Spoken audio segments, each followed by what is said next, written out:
All forms are inherently empty.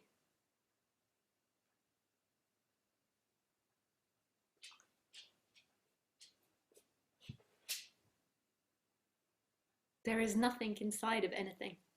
We think there is something inside of Khaleesi or something inside of me or something separate inside other things in the world, but there is nothing which is inside them. All there is what's happening, and what's happening is perfect stillness and movement simultaneously, is emptiness as form.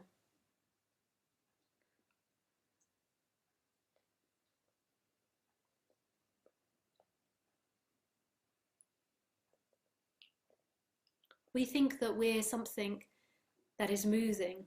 We think that we're something that's independent, that we are a separate entity inside of these bodies, that we are something inside here looking out at something else. And this is where all the suffering stems from, this initial separation that happens when the body is 1 or 2 or 3 years old. Once that separation starts, that separate person starts to look for wholeness, and it looks in the world of pleasure and pain. The body naturally moves towards pleasure and avoids pain. That's how mammals are set up. So this body moves towards warmth if it's cold, it moves towards food if it's hungry, it moves towards love and affection from humans and away from hatred. So the bodies always move towards pleasure and avoid pain. That's how the bodies are set up. They're programmed like that. The way Khaleesi is also programmed. And all mammals are programmed like this. There she is. She's the beauty, I'm the brains.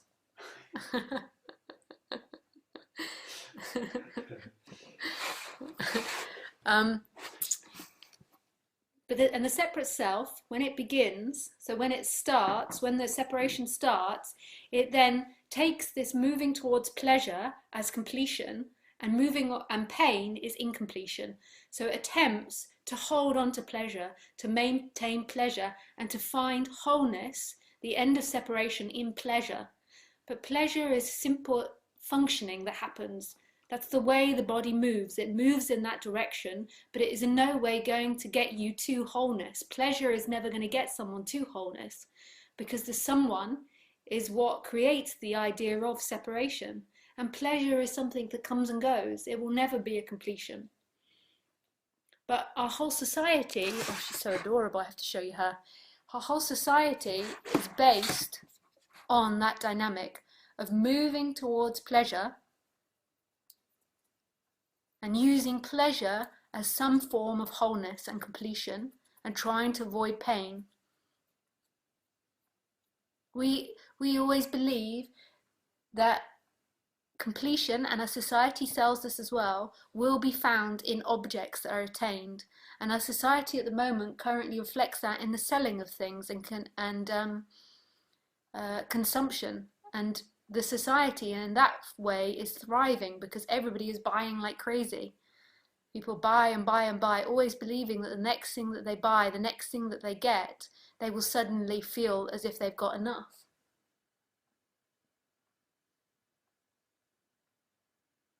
And it's actually making us destroy our planet and destroy our home.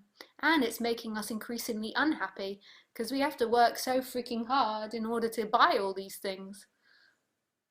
And they never do it. They never complete you. In fact, what happens is that seeking gets stronger. It gets even more intense. It's validated that something in the world will complete you, and then it seeks harder and harder and harder, trying to get that. And it can't be got. There's a moment of relief when the pleasure is got. There's a moment when getting the new car, when getting the new dog. Although not Khaleesi. Not Khaleesi. She's a disaster dog. Or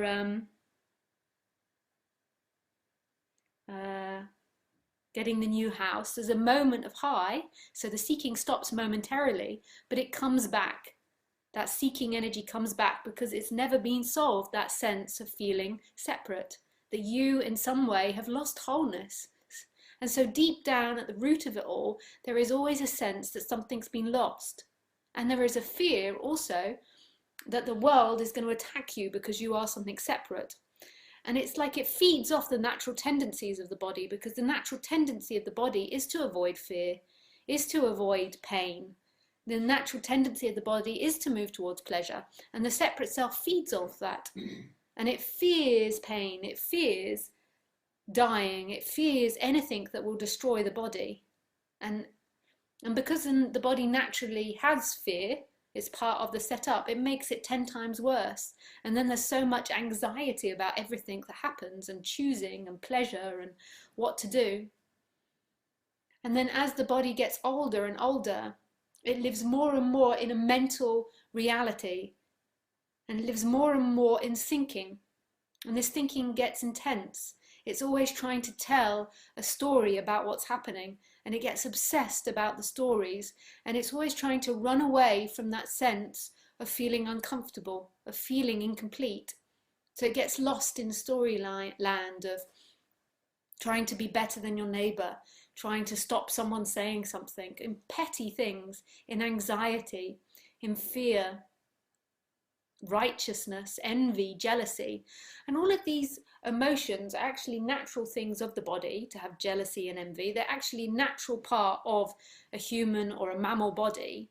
But the separate self believes that in not experiencing these emotions and feelings, it will be happy and complete, and that it's got to avoid all these emotions as much as it can. So it pushes them down, and it tells the opposite story. It doesn't want to be jealous, so it tells, oh, I hate them, or it's their fault, or they're not enough, or they're making me jealous, they're purposely making me jealous, or it stalks someone on the internet, and just lives in this mental reality of it and pushes down this emotion.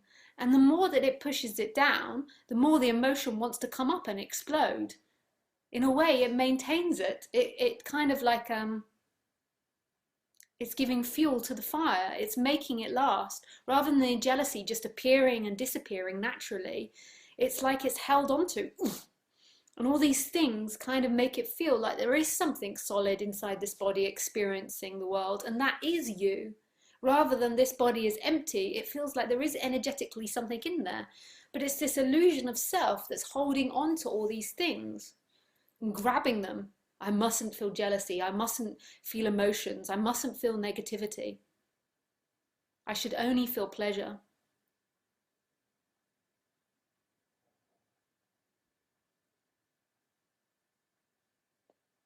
And it always wants to be something else than it is. So it listens to non-duality, and suddenly it wants to be enlightened. So it's constantly looking for where it's enlightened.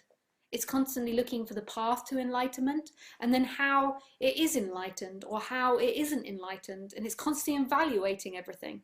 And it doesn't want to not be enlightened. So if it shows any unenlightened emotions, it pushes them away or tries to sit in awareness to not feel them again, doing the same game, believing that there is somebody separate having an experience. It gets in such a tangle. It gets so tangled up. And then people begin to do really bizarre things, like living in this society is a bizarre thing. Like today I was cycling around, and I live in a concrete world. Like, I don't know if you do in Holland, but around, like in Gouda, it's very concrete. Like, that's just a very unnatural thing for us to be doing. It's a bizarre thing that we're all living in these concrete blocks individually. This is a bizarre society that we have.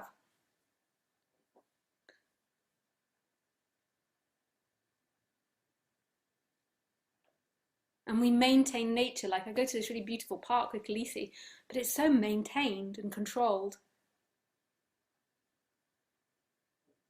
And we do these bizarre office jobs, working 8 hours a day at jobs that we don't really want to do because we're scared and we don't know what else to do. We keep following what we're told.